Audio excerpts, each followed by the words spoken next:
Vous êtes-vous déjà demandé ce qu'il se passe sur les ondes, loin de nos smartphones et du Wi-Fi?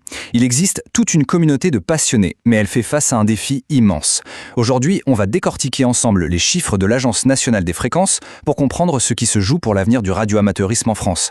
Et croyez-moi, c'est maintenant que tout se décide. Alors, premier chiffre, 15 836. C'est le nombre de radioamateurs qui animent les fréquences en France. À première vue, ça semble pas mal, non? On pourrait se dire que c'est une communauté qui se porte bien, stable et en pleine forme. Mais, vous vous en doutez, ce chiffre ne dit pas tout.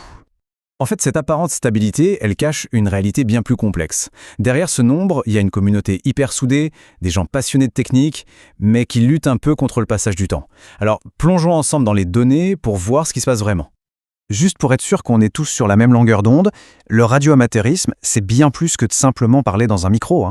C'est vraiment un mélange de passion pour la technique, d'expérimentation et aussi, super important, d'engagement pour la collectivité, surtout quand tous les autres moyens de communication sont coupés. Ok, la communauté est stable, mais est-ce qu'il y a du sang neuf? La réponse est oui, un peu. 548, c'est le nombre de nouvelles licences délivrées en 2025. C'est bien, évidemment, c'est un filet d'eau fraîche, mais est-ce que c'est assez pour irriguer tout le terrain? La réponse n'est pas si simple. Et c'est là que ça devient fascinant. Pour vraiment comprendre, il faut qu'on dessine le portrait robot du radioamateur de 2025. C'est en faisant ça qu'on va toucher le cœur du problème. 67 ans, voilà l'âge moyen de ceux qui font vivre les ondes aujourd'hui. Imaginez un peu, des décennies de passion, de bidouilles, de discussions à travers les continents. C'est toute une génération qui a vu le monde se transformer, mais qui restait fidèle à sa passion pour la radio. On pourrait donc croire que les petits nouveaux sont des jeunes, des très jeunes, prêts à prendre la relève. Mais la réalité, elle est complètement différente, et c'est là qu'est la vraie surprise de cette analyse. 46 ans, voilà l'âge moyen du nouveau radioamateur. Ce n'est pas l'étudiant qui découvre un hobby, non, c'est plutôt l'ingénieur, le technicien, qui, une fois que sa carrière est bien installée, se dit « ça y est, j'ai le temps de me lancer dans cette passion que j'ai depuis longtemps ». C'est un renouvellement de qualité, c'est sûr, mais c'est un renouvellement qui arrive tard. Là, ce n'est plus un simple écart, c'est un gouffre. 21 ans. 21 ans séparent ceux qui tiennent la communauté aujourd'hui de ceux qui sont censés arriver. La question, c'est comment on fait pour jeter un pont au-dessus d'un vide pareil? Et ce fossé générationnel, il se voit très bien sur un graphique. C'est même l'image la plus parlante de notre analyse. Oubliez tout ce que vous savez sur les pyramides des âges classiques. Ce qu'on va voir, c'est une structure qui marche sur la tête. Les chiffres, ils sont sans appel. La grande majorité des voix qu'on entend sur les ondes, ce sont celles de nos aînés. C'est une richesse d'expérience incroyable, bien sûr, mais la base de jeunes, elle, est tellement fragile que c'est tout l'équilibre qui est menacé. C'est une vraie course contre la montre, qu'elle en sait. L'ANFR le dit elle-même, et leurs mots sont très forts mais très justes, un déficit de renouvellement générationnel. Ce n'est plus juste une observation, là c'est carrément un cri d'alarme. Le diagnostic est posé, maintenant il faut trouver le remède. Comprendre le problème, c'est une première étape. Mais pourquoi? Pourquoi c'est si compliqué d'attirer les nouvelles générations?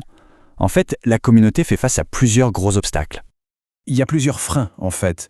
D'un côté, il faut bien le dire, la barrière à l'entrée peut sembler un peu haute. C'est technique, il y a de la réglementation. De l'autre, il y a la concurrence féroce de notre monde du tout numérique, du « je veux tout, tout de suite ». Et même si de nouvelles vocations naissent, eh bien, elles sont juste trop peu nombreuses pour inverser la courbe. Mais attention, il ne faut surtout pas croire que le tableau est tout noir, loin de là. Cette communauté, elle a des fondations en béton armé. On parle d'un maillage de centaines de clubs locaux partout en France, des associations très structurées pour les représenter et un rôle crucial en cas de crise avec la DREC. Le cœur du réacteur est toujours chaud, il faut juste trouver comment libérer son énergie. Alors on en arrive à la question à 1 million, comment on transforme cette base hyper solide en un tremplin pour demain? Comment est-ce qu'on fait pour attirer la relève? Heureusement, il y a des pistes très concrètes. La feuille de route est assez claire et elle tient en 3 mots. D'abord, promotion. Il faut sortir, se montrer, ouvrir les portes, piquer la curiosité. Ensuite, modernisation. Il faut marier la tradition avec l'innovation, parler le langage d'aujourd'hui. Et enfin, valorisation. Il faut marteler le message que le radioamateurisme, ce n'est pas qu'un hobby, c'est un maillon essentiel de notre société. Mais en fin de compte, au-delà de toutes les stratégies, la vraie clé, elle est humaine. C'est une histoire de transmission. La transmission d'une flamme, d'un savoir, d'une passion.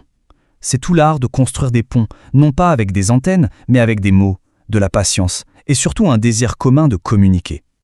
Et on va se quitter sur cette question, qui dépasse largement le seul monde des radioamateurs. Le combat du radioamateurisme, c'est un peu le combat de la patience contre l'instantané, de l'effort contre la facilité. Et en trouvant sa voie, cette communauté de passionnés nous donnera peut-être, à tous, une piste pour notre propre avenir.